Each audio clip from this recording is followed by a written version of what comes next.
So, just got back from the doctor. My wife gotta try to reset. Anyway, that being said, um, so I'm seeing everyone's really happy by Greg Bovino being sent to El Centro, California, which is basically the desert suburb of San Diego.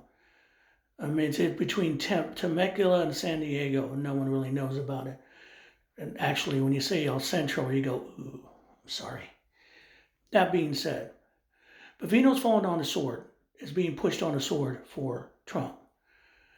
Noam is next, although Chuck Grassley, being the old fuck that he is, called her to a Senate Judiciary meeting, a hearing, on March fucking 3rd. March fucking 3rd. Are you gonna be done with your nap by then? You ancient piece of shit. She should be in front of a Senate or House hearing like yesterday.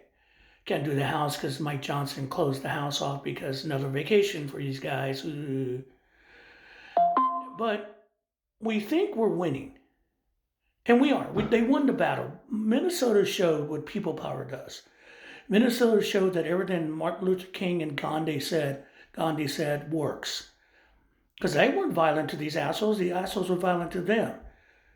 You know, what we saw in Minnesota with them abusing the protesters and fortunately taking the lives of Renee Good and Mr. And Alex Perret is, and I'm not saying it's no different than what happened at the Pettus Bridge, what the racist police did to protesters in Birmingham.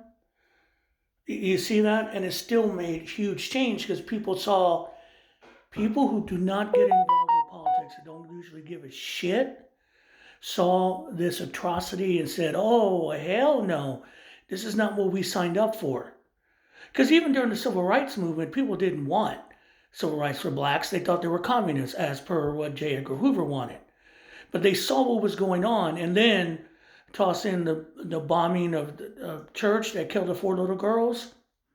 That's when change started.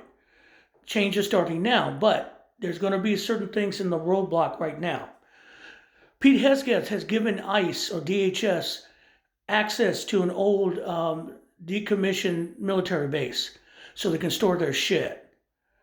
Okay, so that's a forward operating base that he gave ICE.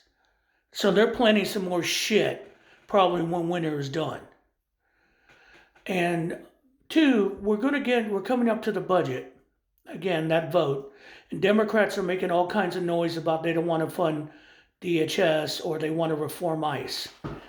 The only way this ends, the detention centers, the deaths in the detention centers, the suffering, and get back to a normal due process system is to abolish ICE. Take out the $10 billion for ICE, put it in healthcare, and fight the Republicans every inch of the way. Because some Republicans said, we'll shut the government down to get rid of ICE. Cool. Let's fight that fight. Because at this point, they don't have the high ground. Democrats and the American people do. So unfortunately, it's up to the leadership of the Democratic Party if they're going to do it or not do it. Because if they capitulate, we're fucked. If they treat this like a political question, want to go bipartisan, we're fucked. Because they got a setback, ICE did, but then they'll press harder. And that's where we're at right now. So what I'm saying is that we've won a battle. Minneapolis won the battle for us. War continues, so be prepared. Because trust me, they pushed Stephen Miller out of the way, supposedly. Trust me, that bald motherfucker is there in the background setting us up. Be careful. We have to be aware what's still going to come.